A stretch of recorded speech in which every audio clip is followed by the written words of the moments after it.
And now the boys on the hill, Slim Marshall, 5,000 watts, Rap, and our brother Thomas Black will be showing up later. What up, fellas? What's up, man? What's up? What's up? Once Chilling, again, man. God brought us together again to talk baseball. Yes, sir. Another week. One more. Yeah. We allowed us to come together one more time. All right, okay. Yeah, so boys, another week is going by. More conference play. We had a couple series right off top that they're really are going to shape the races in respective divisions and leagues across the country. Yes, sir. But you see here on the screen, there are some sweeps and some teams that kind of bounced back from disappointing week last week. Particularly, one of the surprises of the weekend is Jackson State taking 2 out of 3 from FAMU. And we played real close to Jackson State baseball. This Bar Hats. So what do you guys think about that series of Florida A&M team that was hot? They had won 9 straight SWAC games before last weekend. But JSU able to pull off a series win against the Rattlers. Well, that's 2 series in a row. Headed into another tough one this weekend. But Friday night, we came out. We were on the losing end of a game on Friday night. We lost 3-2. I like the fact that we were down 3 runs late in the game, and we showed some fight. Hunter Vetch pitched for Florida A&M. He got the win. We had 6 hits in the game, but we had 3 errors as well. So that maybe cost us a little in that game, those errors. But I like the fact that they came out and they competed. They didn't lay down. And I thought that was a bright spot. Jalen Williams was 3 for 4. He was the key player in that first game. You had Jalen scored a run too. Ty Hill was 1 for 4. He scored a run. And Omar Gomez was 1 for 2. So it was just a bunch of guys contributing in the first game, trying to get the offense rolling and be competitive. And Nick pitched that game. He went 8 innings, and he ended up getting the loss. But it was a 1-run game. So there's nothing you can say about that. What's your thoughts about game 2, Watts? About game 2, I'll be honest with you. I was surprised that they came out with the firepower that they did. Game 1 being a 1-run game, and then they exploded in game 2. I think that dog started coming out. They saw that they could match up with them. They're not the same team that they was the first go around, and so it was an opportunity to kind of stand up and try to attack this second half of the season. It was real good that we was able to get that run support for our pitching staff. The game 2 and game 3, and I was geeked, man. I looked at the box scores in the car, man. I was on the way to Atlanta United soccer game, and I saw it. I was like, oh yeah, man, that's what I'm talking about. I was real excited. So it's good just to see the boys get in that rhythm. With it being late in April, take that momentum into May and get ready for tournament season. But yeah, it was real good that we was able to pull that one out. Yes, sir. Mm-hmm. Yeah, 2 weeks ago, Jackson State was 1-8 in the SWAC East stands, and now they've won consecutive series and now have moved up and are in position to possibly overtake some teams. I know Bethune Cookman's ahead of them, Alabama State's ahead of them, but they've been playing some good ball these last couple of weeks, and there's still a lot of baseball left to be played. So the thing ain't over yet. So you never know what might happen these final couple of weeks of the regular season. And another series we're going to transition to is SWAC West, Prairie View, A&M going 3-0 this weekend in their series. A surprising result for them. What do you guys think about the way that they performed this weekend? I'm not gonna lie, I didn't anticipate them sweeping. Yeah. I didn't anticipate them they swept and Pine Bluff last week. Southern came off of a good series win last week and got swept. I did not see this at all. I'm not gonna lie. I didn't see it. Yeah. But man, they came out and they set the tempo to game one, man. You scored 12 runs on Southern. I mean, it's not like we said, it's not the Southern that we was playing. You know, they probably just didn't take the adjustment. But that game one, they came out, bro, and scored 12 runs. You know, and then you had Wilbert Trey Turner that went 3 for 5. You know, it's just they had a firepower to match normally what the Southern that we're typically seeing. So you know they was able to kind of punch them in the mouth at game one, and then they set that tempo for the rest of the series, and was able to get the sweep. It surprised me. It really shocked me. Of course, by my pick'ems, you can tell, but yeah, it shocked me on that one. Yeah, I agree, man. Like Mhm. they beat them 12-4, 7-2. Like Mhm. it, yeah. I was shocked by that, man. I'm not gonna lie. Mhm. And that's pitching, Yep. offense. That's pitching offense, and it just shows that the is any given weekend, man. It's still Right. any given weekend in the SWAC baseball, man. Anybody, the tables can turn for any team, any pitching staff, any hitter. You know, it's still a level playing field for everybody in the hunt to try to get the SWAC team. Yeah, Prairie View A&M, they are one of two teams in the SWAC to have a winning overall record and a winning record in the conference. Prairie View 11-4 in the SWAC West in first place, 21-18 overall. So they are really playing some good baseball, and as evidenced by the sweep of a very good Southern team. And our And favorite, now, Slim, one thing before we go, I know we have a different format for the show tonight. Savannah State got swept by Edward Waters, man. Yeah, that hurt my heart right there, man. yes, Oh, Savannah State have been rolling. They have won 7 straight series before last weekend. And Edward Waters, an associate member of the SIAC, they came in there and swept them, man. Like probably the most shocking result of the weekend, to be honest with you. Like, because I spoke very highly of Savannah State in their play this season. right. Their players have been prominently featured on our Players of the Week every single week, it seems like. And yet, the Edward Water teams, not too many people know about, came in there and gave them the business. Mm-hmm. Walked out with the broomstick. Man. But it's all right. You know, you take one on the chin. The Savannah State still gonna be Savannna State. Watch them. They gonna throw up a 30 piece on somebody, whoever they play next week. Albany. It's them in Albany State this weekend Oh, yeah, that is true. That's going to be a Yo, good in series, boys. Savannah. might have to go down to Seaport to see that. Yeah, I that's a hit you up. good matchup. I hit you up after the show. Yeah. Yeah. Yeah, now we're going to transition into our Players of the Week. Once again, a lot of good performances across the landscape of Black College baseball. First, we're going to start with the pitchers for this week. Nolan Santos of Bethune Cookman. He went 8 innings, gave up 4 hits, 2 earned runs, and 11 strikeouts his start this weekend. Over to the MEAC with Marcos Haran for Coppin State, complete gamer, 3 hits, no earned runs, and 3 strikeouts in his start this weekend. Unfortunately, we don't have Cody Long's pitcher, and we couldn't find one on their website. But Miles pitcher Cody Long went 7 innings, a complete game effort by him, 10 strikeouts, no earned runs, and 1 hit. So once again, fellas, another trio of really good pitching performances over a weekend series. Right.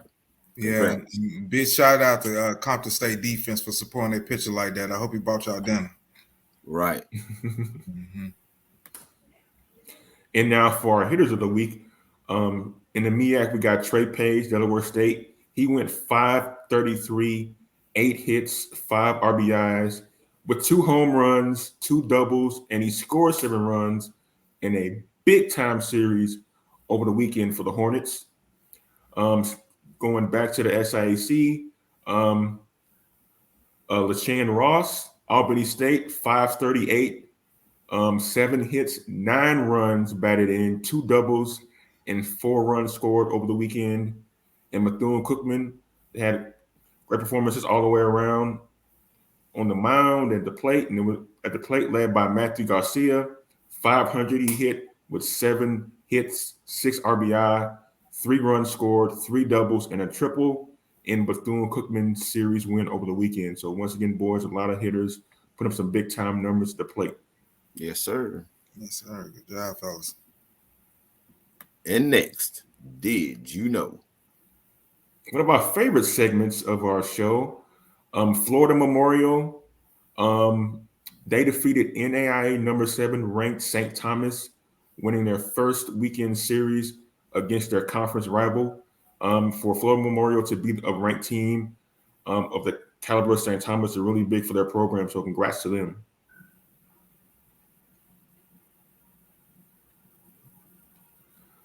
Benedict College and in that doubleheader with Morris College over the weekend, they stole their 200th base of the season. 200 bases stolen in a season, a remarkable total by Benedict. I'm talking about they need to put them gloves on the wall like Willie Mays Hayes. I'm telling you.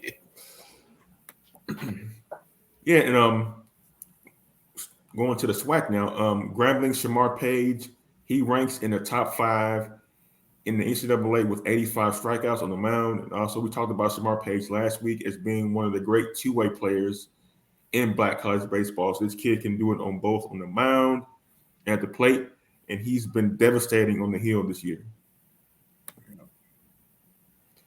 In Coppin State's Corey Miley leads the MEAC with an on-base percentage of .515. At any level, that's pretty hard to do, but we salute Corey Miley for setting the pace in the MEAC by getting on base as many times as he does. Yes, sir. Good job, fellas. And we'll bring you much more. Did you know? And now, coming from the bullpen, we have the head coach of Bethune Cookman Baseball, Jonathan Hernandez, joining us. And welcome to the stream, Coach. What's up, man? Thank you guys for having me. I appreciate it. How you guys doing? We're doing good. Doing good, Coach. Thank you for joining us. So we just want to give a little background on Coach. He's a former high school coach from Hialeah High School down there in Miami. He went from there to ASA Miami Community College and took that program over for 4 years before going on to Bethune Cookman, where he's the coach now. And he's had some stops in between there with USA Baseball and some other things. But Coach, it was now you fill us the rest of the little spots in for us. Yeah, man, it's been an interesting journey, no doubt. I started off. I actually played at Florida Memorial, so the fact that the Lions out there, defeated St. Thomas, that's a big win for Coach Burgos and his staff and that program. So pumped up about that. And Coach Burgos is a very good friend of mine, so I had to kind of throw that in there. But yeah, man, I started coaching in college. I got injured, and I knew that this is something that I wanted to pursue. It was a passion of mine, and I wanted to give, back to what the game, gave me. Opportunities for life lessons all the way around, just the relationships with people still to this day that I'm able to have. So, coached high school for a little bit, then I got an opportunity to be, coaching at Hialeah High School, and that's where I played at.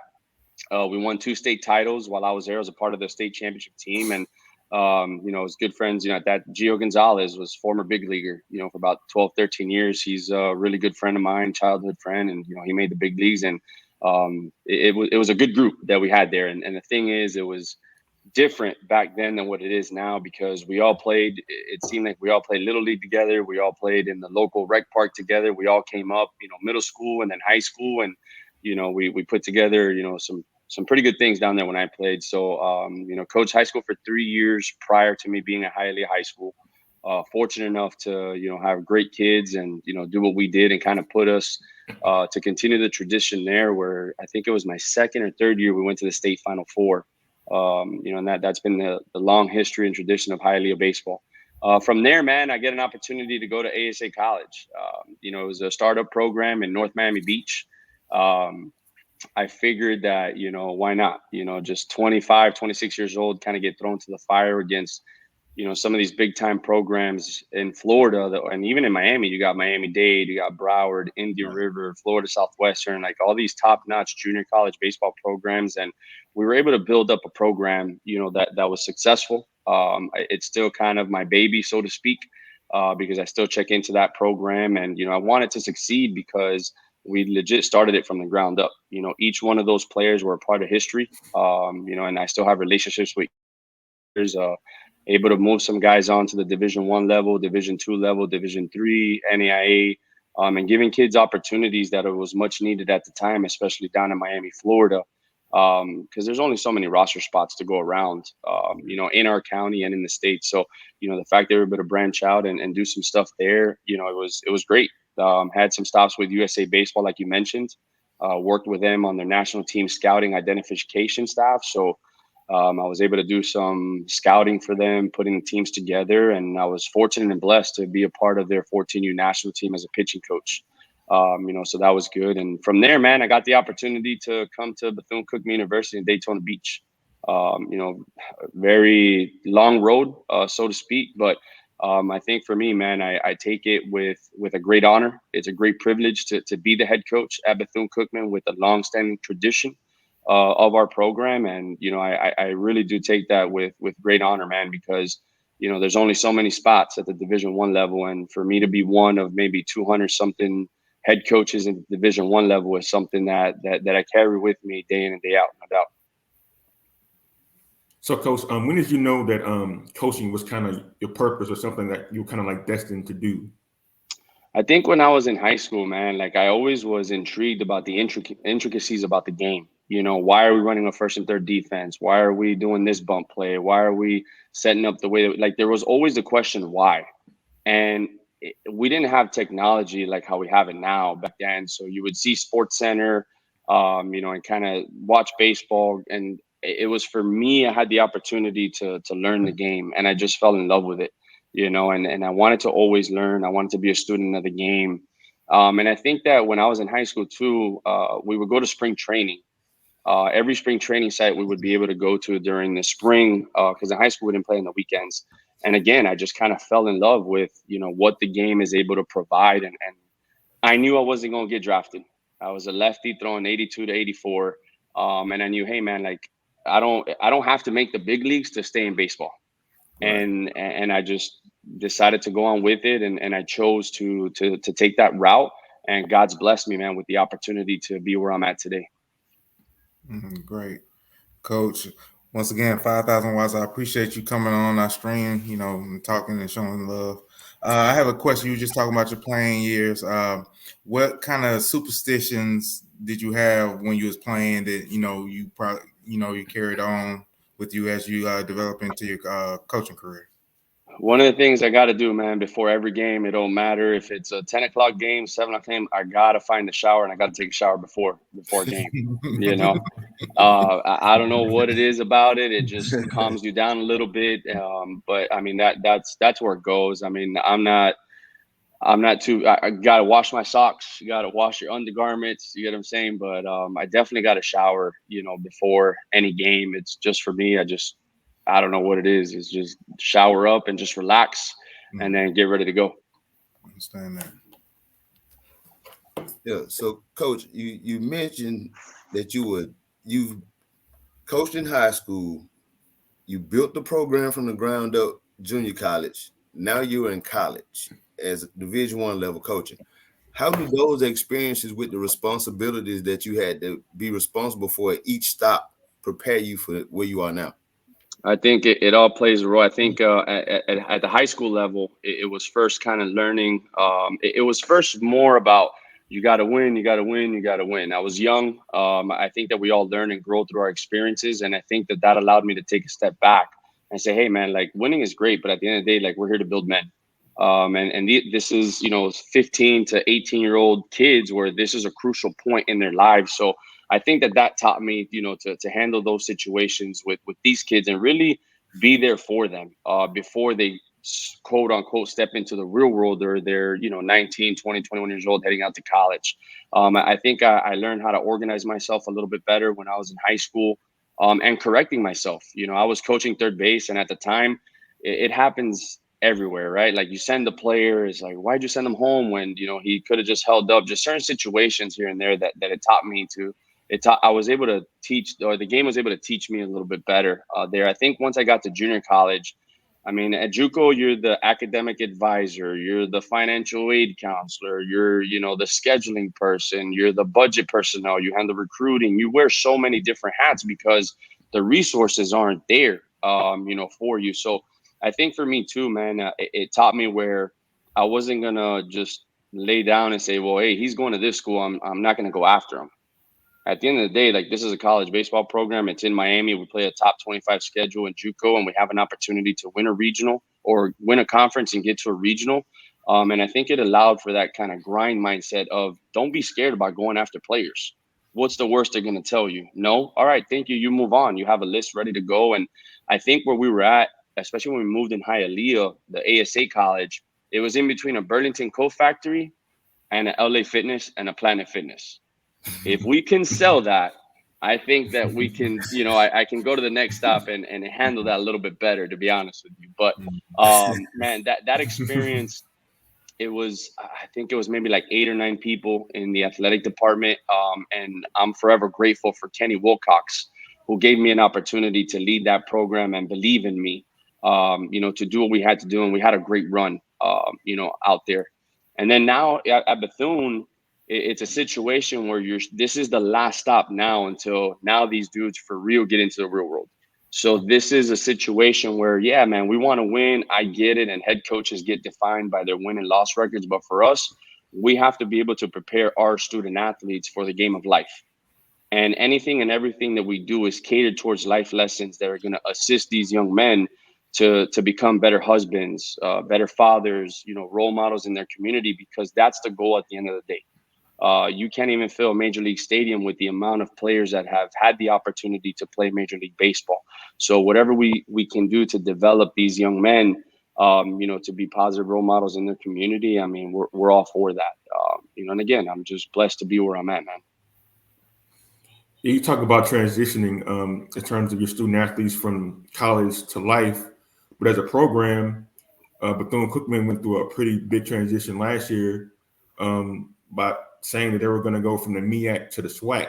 So what's that change been like for you guys coming over to a new league and have to learn whole new teams and all that stuff over again? It's been good. The transition has been fine, in my opinion. I mean, baseball is baseball. I think that there is differences in both leagues. Both leagues have really good teams and really good coaches. But I think the difference is the MEAC, it's a little bit more pitching and defense driven. And I think obviously the SWAC going into it, you see the offensive numbers are a little bit higher and a little bit better. And I think that that's evident. This is no disrespect to each division. You see the West, it seems like the offensive numbers are through the charts. Now you add FAMU and us into the mix, into the East, you see that the offensive numbers aren't as high, but the pitching numbers are a little bit better. And again, this is nothing to take away from any team on any division. All 12 head coaches in the SWAC, or 11 coaches in the SWAC, do a phenomenal job with their programs. But I think at the end of the day, the pitching and defense in the MEAC, and I think the SWAC is a little bit more offensively, athletically driven. But it's good baseball all the way around. I think the recruiting has gotten a lot better from what I've seen so far. I think the scheduling of teams has been phenomenal so far through this year. And like, man, you guys mentioned, I think earlier, it's any given weekend, anything can happen. You can't let yourself just say, hey, I got this in the bag, because you got teams that are coming out, and it feels like sometimes you're the hunter, not the hunted, and vice versa. Then the other week you're the hunted, not the hunted. So, but I think it's a great league. I really do think it's a bona fide conference. And if people would really give HBCU baseball a chance, and especially the SWAC, SWAC baseball is good, man. And it's evident by the scores, not only in midweeks, but in non-conference play as a whole. True. So, Coach, who would you say has so far been your toughest matchup in SWAC play going through the first half of the season? Man, you can't take away anything from any other team. I think every matchup has been tough because each team is going to have one or two arms that are going to start, and you got to come ready to play. Every team's going to have good defense. And obviously speaking just on the East side because we haven't seen the West, but from my experience, man, you can't have a day where you're just I'm gonna take a day off. Like you got to be ready to play. Jackson State, although whatever happened during the beginning of the season, I mean, it looks like they're turning the corner after taking 2 out of 3 from FAMU. Coach Shoup does a really good job at FAMU with the 2 dudes they have on the mound and their bullpen and their offense. I mean, that's a team that again, you got to be ready to compete. And we all know Alabama State, Coach Vasquez, I mean, last night I think they had a 1-run lead over Auburn.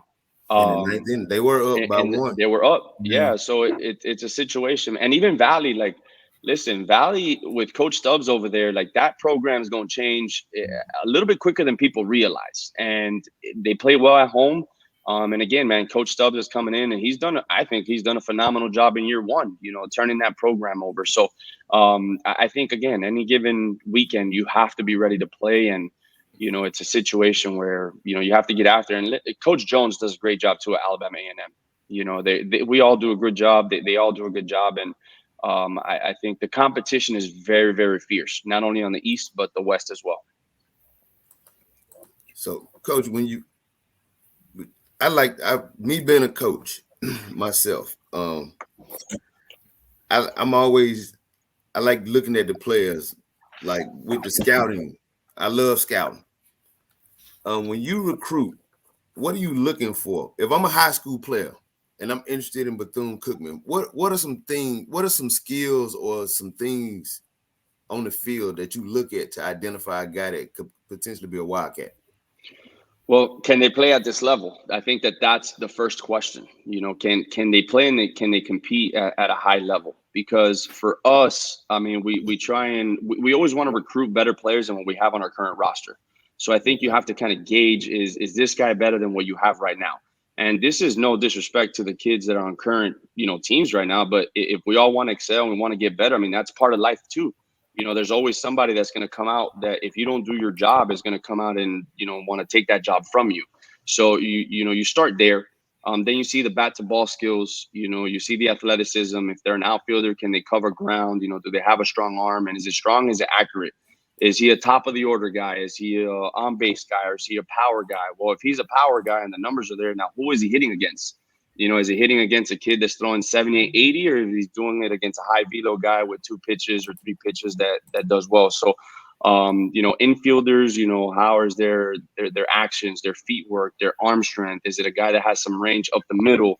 If it's a catcher, is it a guy that's going to have, we all know in the SWAC, everyone's going to run. So you're going to have a catch and throw guy. Forget about the offensive side of a catcher, in my opinion. If we're going to stop the run, we need a guy that's going to be able to stop the run. And then on the mound, it all depends, kind of curtails to what your philosophy and what your system is. Is it a high velo guy with, maybe average command, or would you take a guy that's a little bit lower in velo, but he's got 3 pitches that he could command well? But I mean, I guess everyone is different. And I think that the roster is going to tell you what you need. And there's situations where there's been very good players that we, at least for us at Bethune, that we're unable to recruit because those positions have been already locked up and we feel comfortable where we're at within our roster. So, that's as far as the playing side, but how are they off the field, man? Makeup and character, that's huge for us, and I think for the high school kids and even the junior college kids, they need to understand that once we ask for transcripts, that's going to reveal your character. If you're just at a 2-0, like, I'm sorry, but Bethune is not the place for you because I have to be able to trust you to get your job done in the classroom, and I think I can speak that for any coach out there. We just don't want to deal with that headache. I'll take an average player with great grades, as opposed to a pretty good player, but it's going to give me problems on the academic side because now you're hurting your APR. You're hurting your retention rate. You're hurting your graduation rate. Those are all things that are important to us, especially here at Bethune, as it is, I'm sure, all the way across the country. How they act with their teammates. Are they going to be the same guy when they're 3 for 3 with 3 home runs? You better be the same guy when you're 0 for 3 with 3 punch outs. Like there can't be too high. You're so high, then you're so low. Like it's got to be even keel, man. We all know baseball's a game of failure. You fail 7 out of 10 times, you're considered an all-star, maybe even a Hall of Famer. So those are some I guess intangibles that we look for as well. Okay. You talk about the makeup of guys you want to recruit, but some guys on your current roster are having some really good seasons. We highlighted Matthew Garcia for his big weekend he had. Nolan Santos has been really good on the mound for you guys this year. So how would you say your team has come along in terms of getting some of those good performances out of guys this season that you can rely on week in and week out? I think they've done a pretty good job, man. I mean, listen, 2020 impacted everybody. 2021 we didn't play. Right. So and not a lot of people realize this, that once we opted out of athletics, we only had 9 guys that stayed on our roster. So guys like Nolan Santos, Matthew Garcia, Colton Olison, Frankie Febles, Boris Pena, Alec Mendez, like those guys were a part of our first recruiting class that touched down here in the fall of 2019, that played 2020, were freshmen. Once we opted out, we had to send them to junior college because they needed to get the experience and play. And at that point, it's not about me. I'm done playing. It's about these kids and what was best for them. Sometimes you got to check your ego at the door because, it's the students, it's about them. Again, it's not about me. So even if there was a risk that they weren't going to come back, it just didn't feel right for them to kind of sit around at home for a year until we got back going. So, I think for us with the recruiting that we did to stabilize the program, we're at 36, 37 players right now. So we did a lot of work on the recruiting side. I think right now we're doing well, man. We're right where we want to be. We're not peaking, so quick into the season, but we're definitely not at the bottom. So we just got to take care of business, man. And guys like Garcia, Santos, Lipthrat, Brenton Fisher in the back end of the bullpen, Frank Febles, Chris Patterson, Malik Stevens, like all those guys are performing at the level where we want them to perform, and they're still getting better day in and day out. So very pleased with where we're at, but we know that what our long-term goal is, and we got to get better in order to achieve our long-term goal. All right. Speaking of long-term goals, Coach, where do you see the future of college baseball? I just don't want to think like 4 years ahead, but say like the next 2, with y'all being an addition of the SWAC. Like we was talking earlier in the season, like I'm real excited with that family of Bethune. I think a lot of people was excited because of football. No, I was excited because of baseball, because I've always watched Bethune and FAMU when I was in the MEAC and everything. And I'm a South Georgia boy, so Savannah State, all that whole kind of area is always been, those teams. Where do you see the future of not only the SWAC, but just black college baseball? I think it's heading. Yeah, I think it's heading in a positive direction. I think with the additions of Bethune and FAM into the SWAC. I mean, listen, there's 12 of us. Any one of us can win the conference, and I truly do believe the way that we continue to schedule our games, and it's going to be a situation where we're going to rock the nation as far as a conference to get an at-large bid. Now there's a lot of things that have to take place for that. But I think us as a conference, the 12 coaches, we're coming together and we're saying, if this is what we want to do, this is how we have to do it. And we all have to align ourselves with the vision of our long-term goals to grow the conference. I mean, it's no secret, man. Football is king, right? Like we get that.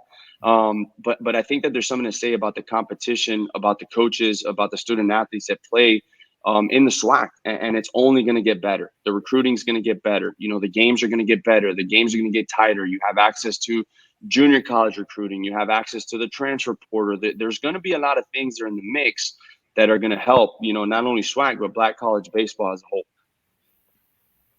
Coach, you just said the transfer portal. We talked about it, the transfer portal impact on baseball in an earlier episode. We know the impact it's had on football in the SWAC.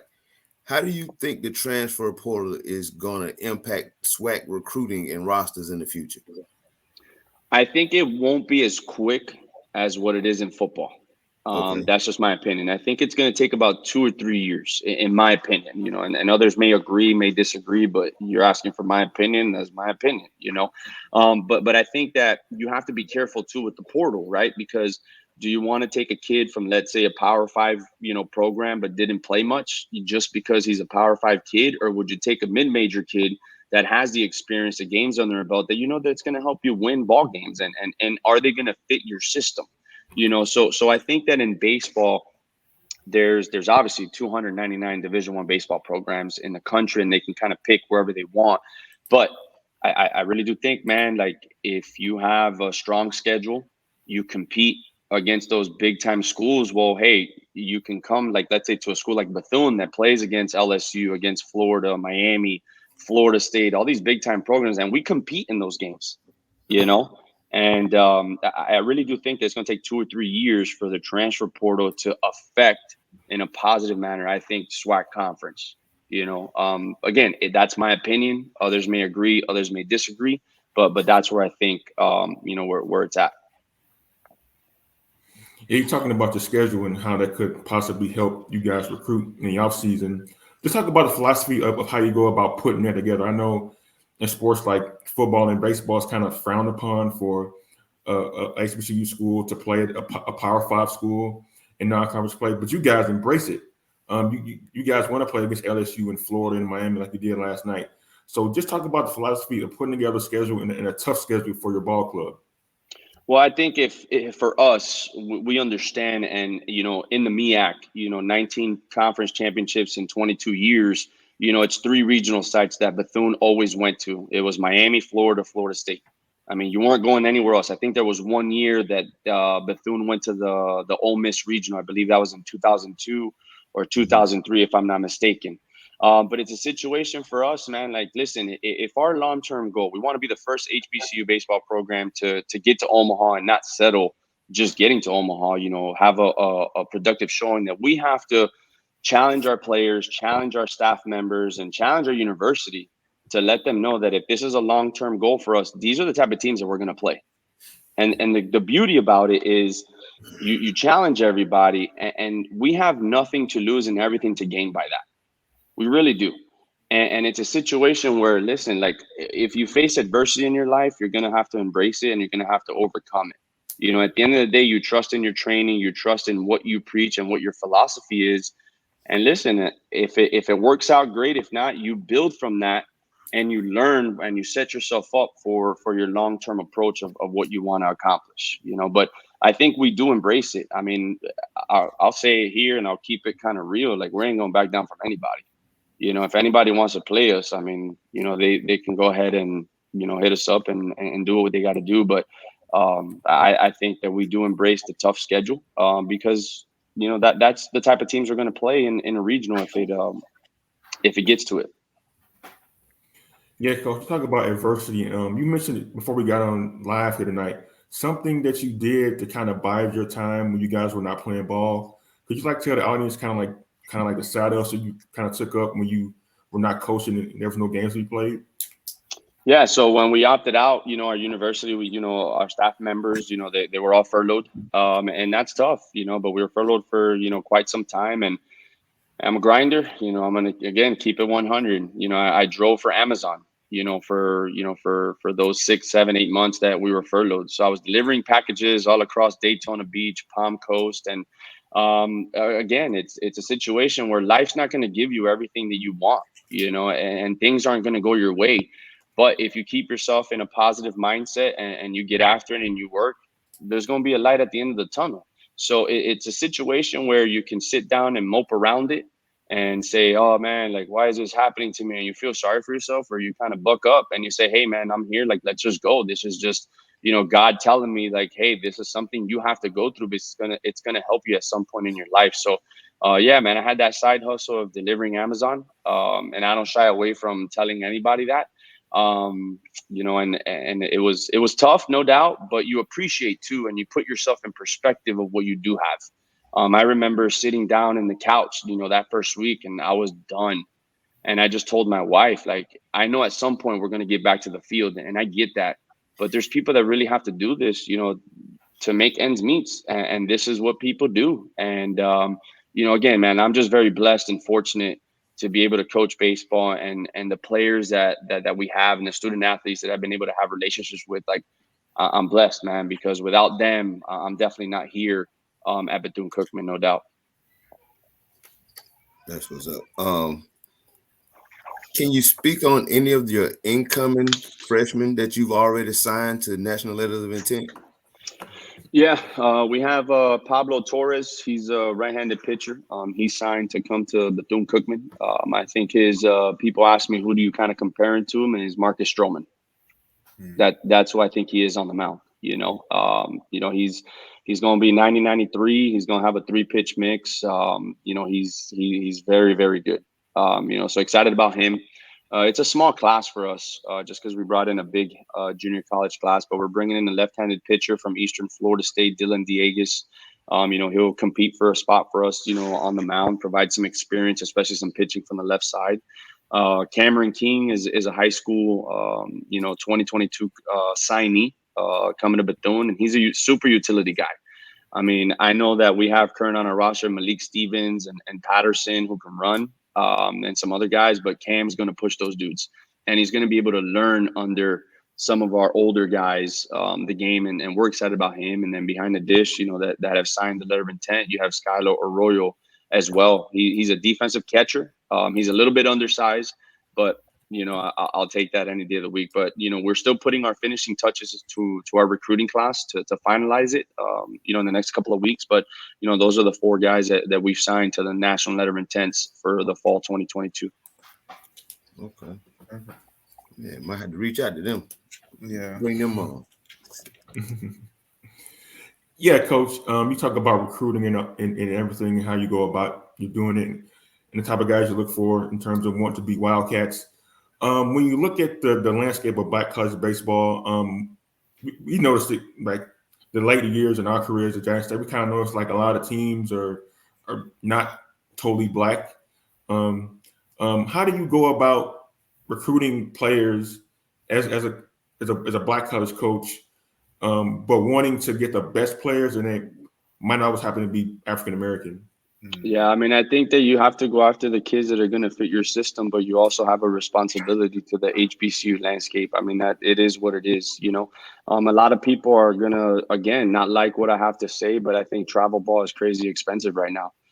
So how do we put ourselves in a situation to recruit not only the African American kid, but the Hispanic Latino kid, or maybe, any other kid that wants to play baseball, but it's $600 to attend the showcase. I think that off the top of my head, maybe there's 2 or 3 organizations that do a very good job of putting us coaches in front of, the minority baseball players that want to have an opportunity.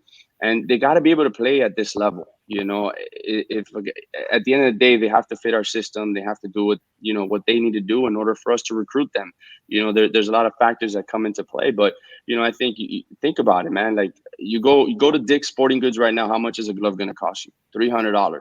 yeah. A bat is going to be $400. That's $700 without even stepping on a field. Cleats are going to be another $100. Then you need to play baseball. Then you need a field. I mean, it is what it is. It's just crazy expensive right now. And then the exposure piece, I think the RBI, MLB has done a phenomenal job of incorporating, the RBI program. Obviously the Hank Aaron Invitational, where we've been fortunate enough to be a part of, and putting situations for us to recruit the minority baseball player. But I do think that it is tough, because you want to be able to, you have a responsibility as a head coach to obviously field the team, a very competitive team. So how do you do that if the resources aren't there for players to have those opportunities? So again, I think that there's 2 or 3 organizations that do a very good job of putting us in front of the minority players to give them opportunities. But with that, what is the roster need? Now here's the deal. Like, we go after kids, but they're committing to big time Power 5 programs, but nobody wants to talk about that either. So, okay, you're going after, let's say an African-American kid, and all of a sudden, well, I'm not going to Bethune, I'm not going to HBCU, I'm going to go to the bells and whistles and go to a Georgia Tech. I'm going to go to a Georgia. I'm going to go to a Vandy. And okay, there's nothing wrong with that. But I think that gets lost in the conversation as well, where, we are doing our due diligence to do what we need to do, but, how can you compete? Now, that's where the transfer portal comes in. You never burn a bridge. because then that kid goes to that Power 5 program or that other top mid-major program, and he didn't have a great experience, but we hit it off. We had a great relationship. Let me go Coach Hernandez at Bethune, see if he got a spot for me. Like, here you go. Come on home. Let's go. Let's do what we got to do. I like that. Me too. So, Coach, when you're competing, like, do your guys, like, are you a big rah-rah guy? Are you an even kill type of guy? Like, what's your mentality? Like, what's your vibe, as the kids say, when doing a game? Like, right before the game starts, the whole process. Yeah, man. It's obviously changed. I think early on in my career, I was a rah-rah guy. You know, it was all emotion, but I think as you get older, as you learn, and as you kind of grow, you understand that sometimes showing too much emotion hurts the ball club. You know, I think that during a game, I think the team picks up, not only after your personality, but how you feel. So, if you're calm, cool, collective, there's no panic. They can't tell whether inside like, yeah, let's go, or they're like, what's going on. So I just kind of keep it even keel. I think that there's moments in a game where you do have to get rah-rah a little bit, but not too much where you instill panic in your team. So I think that that's one of the things through these 4 years that has allowed me to grow in that set, where it's not so much, it doesn't have to be rah-rah all the time. I think you can get your point across with just being calm, cool, collective, because we all know, right, cooler heads always prevail. True. Yeah, because I know sometimes when you play, on the inside you got to be rah-rah, right? Maybe not on the outside, but on the inside, right? I mean, don't get me wrong. Like, I'll get fired up now. If our guys make a great play, or big punch out, or last night at Miami we had a relay, guy at second, double down the left field line, and then Stevens throws to Perez, our third baseman. Perez throws to Escobar to nail the runner out. I mean, yeah, you're going to get fired up for a play like that. But I think that if you're too raw the whole game, you just lose, I guess you just lose perspective of what it's all about at the end of the day. And I've come to grips with that, and that's why, being calm, cool, collective, man, I think that's the way to go. But it's okay to show some type of emotion, right? We're all human. But I think too much, it'll kind of go sideways, especially if we're telling our teams, hey, slow the game down. Hey, just calm down. Well, we can't be telling them that and just going berserk every pitch, every play, stuff like that. Right. Yes, of course. I'm gonna ask you right now, man. Like, you guys in third place in the SWAC East. What percentage you give your guys to win a division and go to the tournament and make the field of 68? Well, we got 15 games left, man. I guess after the 15, we'll probably come back to that question, because the thing is you don't want to put yourself in a situation where, hey, let's do what we got to do, and we're going to be the number one, or you chase a seed. I think for us, the realistic version of the best of ourselves is going to say, hey, man, like, this is year one of really a rebuilding year, if you think about it, with a brand new team. So let's just get in the tournament. Let's see what happens. Obviously, yeah, you want to go out and win the SWAC championship, no doubt. That's everyone's goal. But I think if we get in, it's going to be a dangerous team because of the pitching that we have. Especially kind of cross, when we play cross division, I guess when we get there, how the SWAC is set up. But I think we're in a good spot right now. Again, I don't think that we've played the best baseball so far, and we've played some pretty good baseball, all year round. We just got to be a little bit more consistent in some of the little details that we want to be in order to accomplish our goal. But man, the East is so tough. So, and again, any given weekend, anything can happen. I mean, we went from winning 3 straight series to then getting swept by FAMU, and then we bounced back with a sweep last weekend. So we take it one day at a time. We got to control what we can, and just it is what it is at the end of the day. But yeah, I mean, I feel good. We feel good about our team. It's just kind of putting it together and stay strong these last 4 or 5 weeks as we wrap up conference play.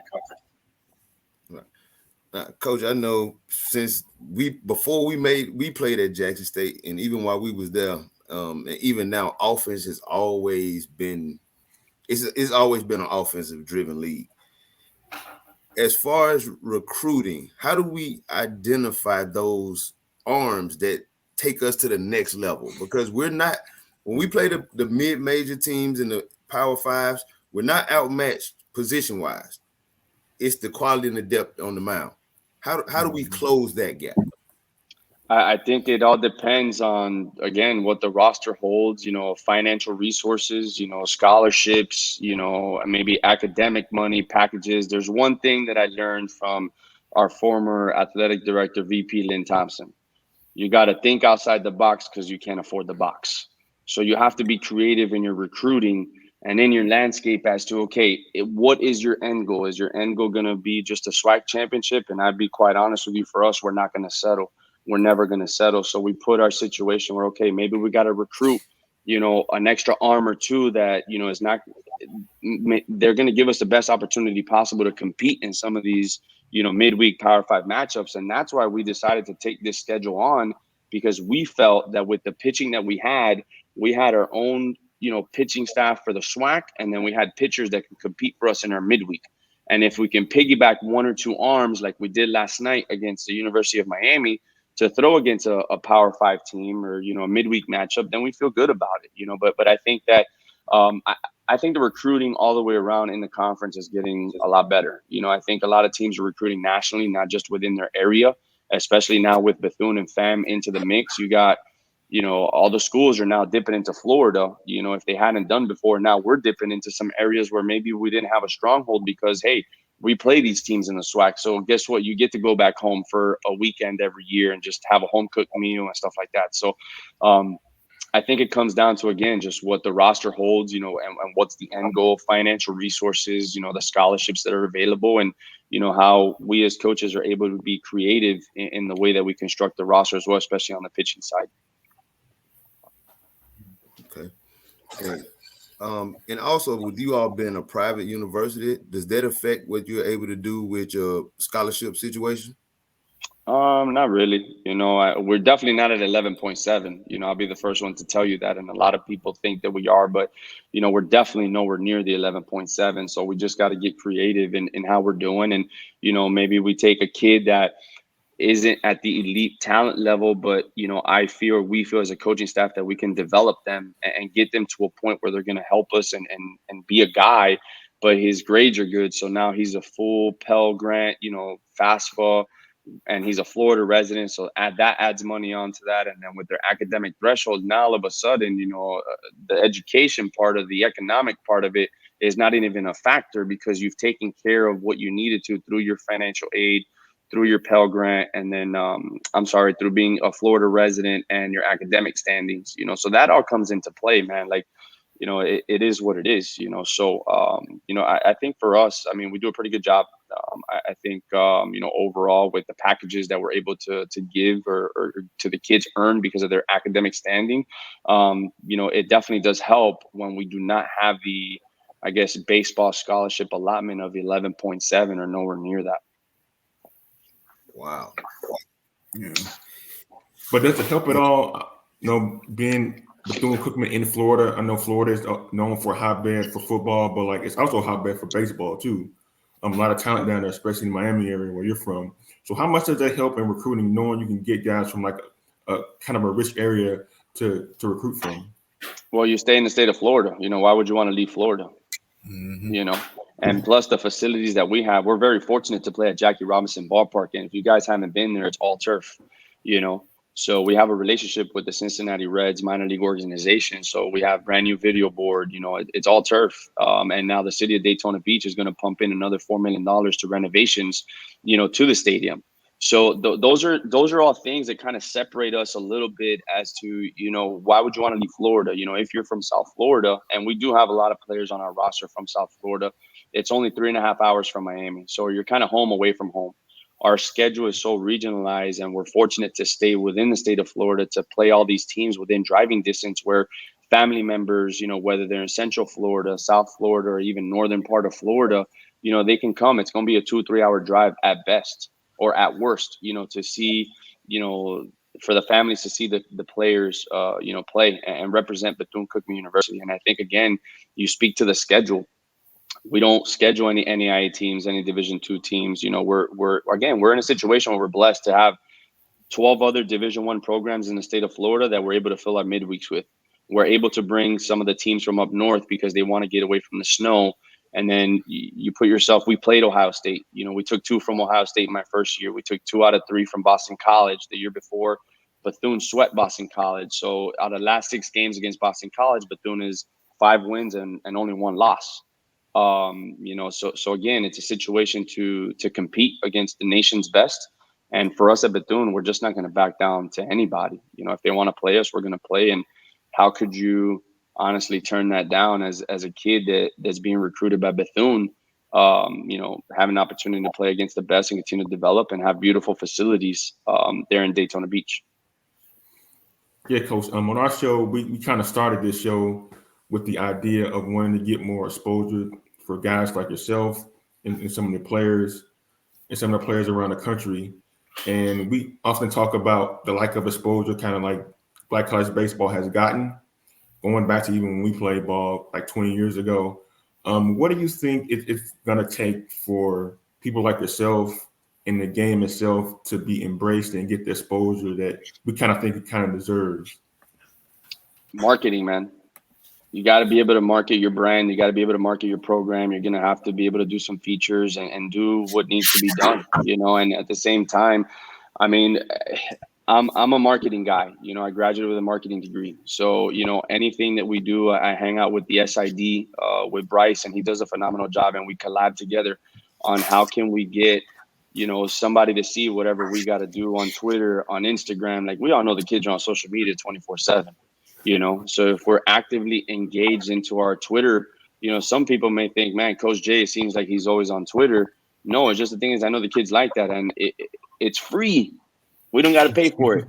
True. It is what it is. Like, we do all these things that we're doing because, you know, for us, man, social media is king. You can go on Twitter and search up Bethune Cookman baseball. You're gonna see a bunch of stuff, and just like you can in all the, you know, all the teams in the SWAC, you know. But I think that it's getting there. You know, it's definitely a work in progress. You know, but I think we're heading in the right direction as a whole and as a conference, as far as baseball is concerned, to get the respect that we so rightfully deserve across the country.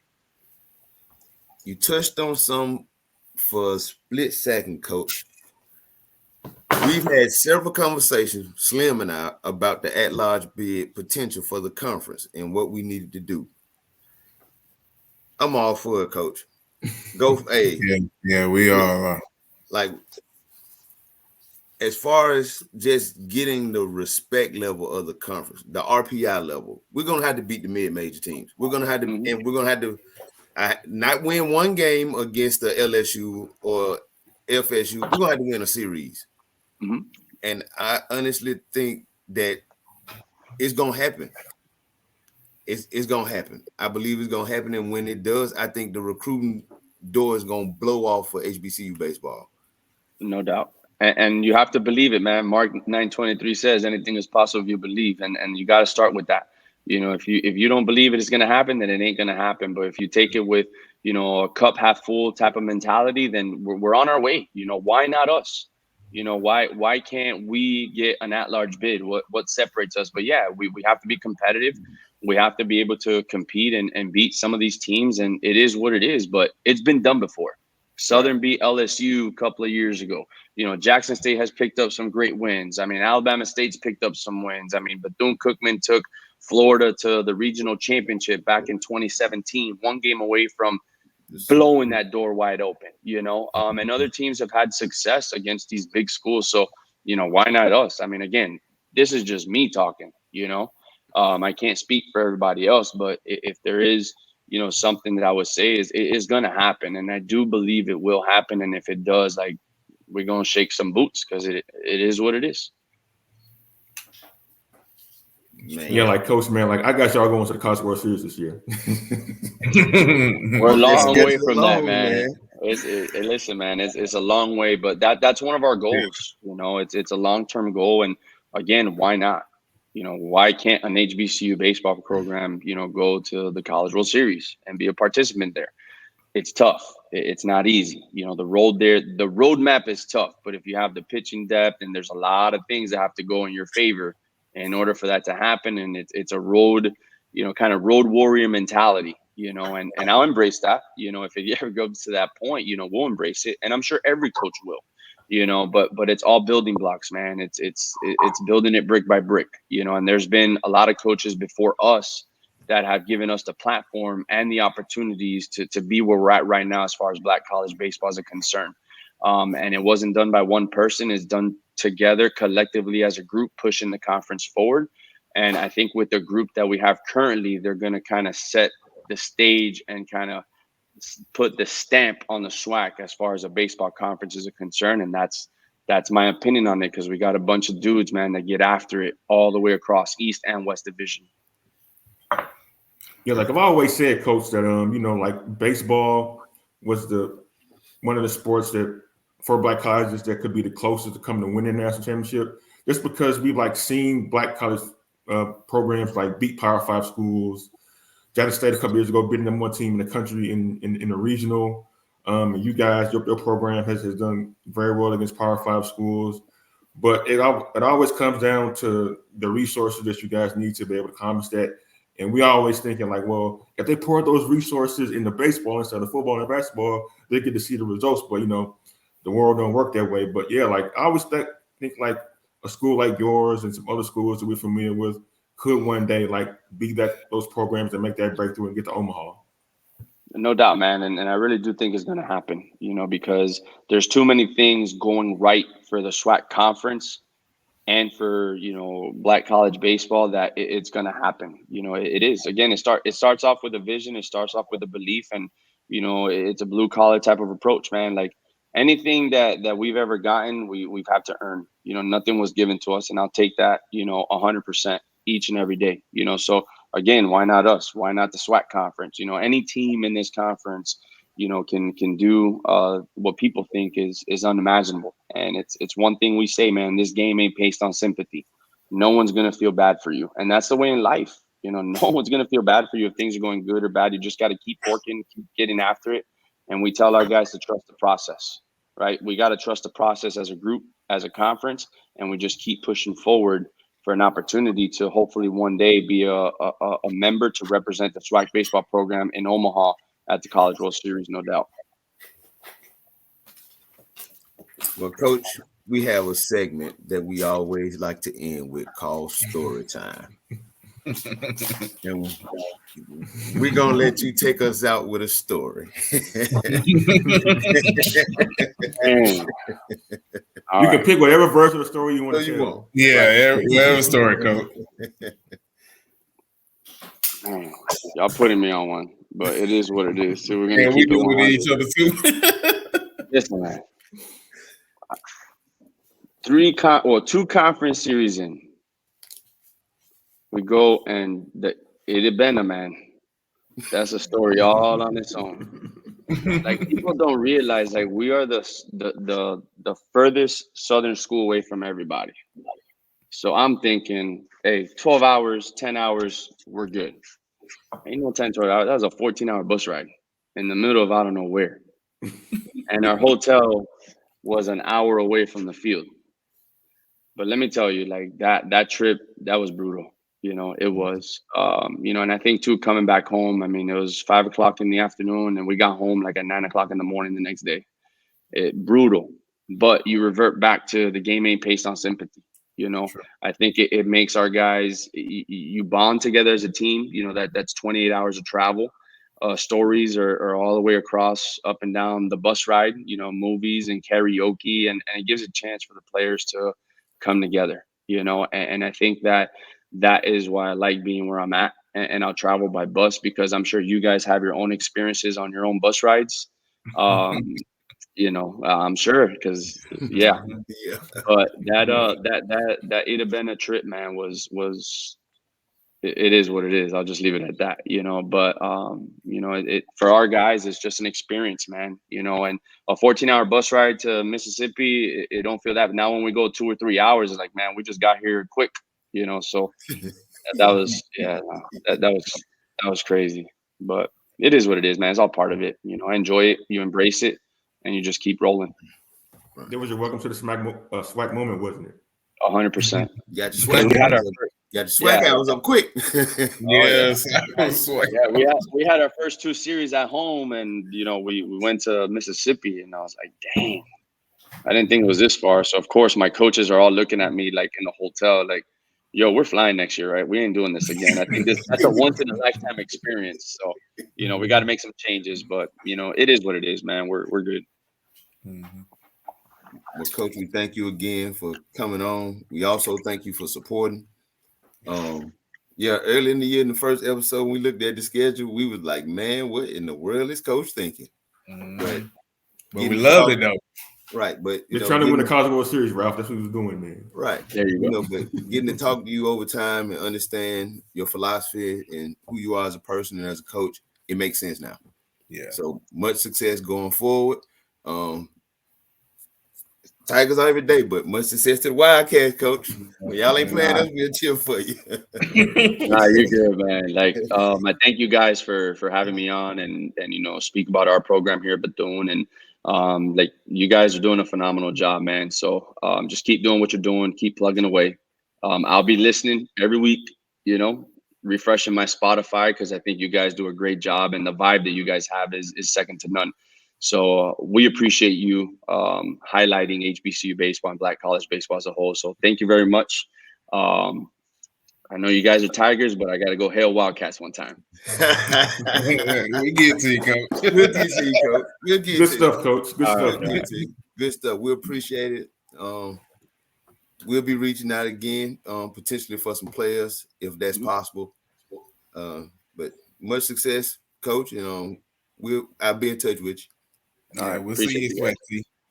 Yeah, we're probably gonna be at Swag T. Yeah. All right. There you go. For sure. All right, thanks, Coach. We appreciate it. All right, Coach. We appreciate you. Fellas, what y'all think, man? Great episode. Appreciate y'all, man. That was good, man. Yeah, man. That was great. We should have asked Coach Hernandez for a hat, though. Hold on. Yes. Coach, we got to bring you back. Go Slim. Yeah. We want to know if we can get one of those hats. Yeah. We try to collect all the HBCU teams. Trying to collect hats, man. Yeah. Y'all got a dope hat, man. So here's the question. Give a donation. If I give you a hat, do you rock it at Jackson State? Just a random day? No, I don't know about that. Yeah, I'll walk the yard. Hold on. I will wear this hat at 1400 Lynch, a Bethune hat. Hey, man. Whew, I get run out of town, Coach. Nah, you good. I got you guys. You guys do a phenomenal job. There you go. Pop it up. You good. Nobody gonna see it. You good right there. Yeah, but I'll get you. Nah, I got you. Appreciate it, Coach. All right. And tell Malik stop stealing home. I like that, didn't you, huh? Yeah, that was sweet. Sometimes you gotta let dogs just roll and do what they do. Man. Go Bethune. Appreciate you. Nice to see you, Coach. All right, fellas. That was it. I can't wear that hat on campus. Coach Johnson kicked me. Coach Johnson kicked me at. He'll kick me at the gate. Oh, well, I wasn't talking about going to the game, man. I'm like, I'll walk down the strip with it, and then by the time I get to the baseball field, I switch it up. like wear a rally cap on that bad boy. Turn the inside out or something. All right, but hey, man, thank you to the baseball gods for letting us come together and do this again. Amen. We're gonna be back with y'all again next week. Check us on Spotify, YouTube, Amazon Music, Google Podcasts, and Twitter, Facebook, Instagram. We everywhere, man. We out here. Coach Hernandez feed. Right. Mm-hmm. And I'll put Coach Hernandez Twitter handle in the description of the video so everybody can go follow Coach in Bethune. So we out of here. Boys on the hill, Slim, Watts, Jeezy. Peace. And our brother Thomas Black in his absence. Till the next time. We out.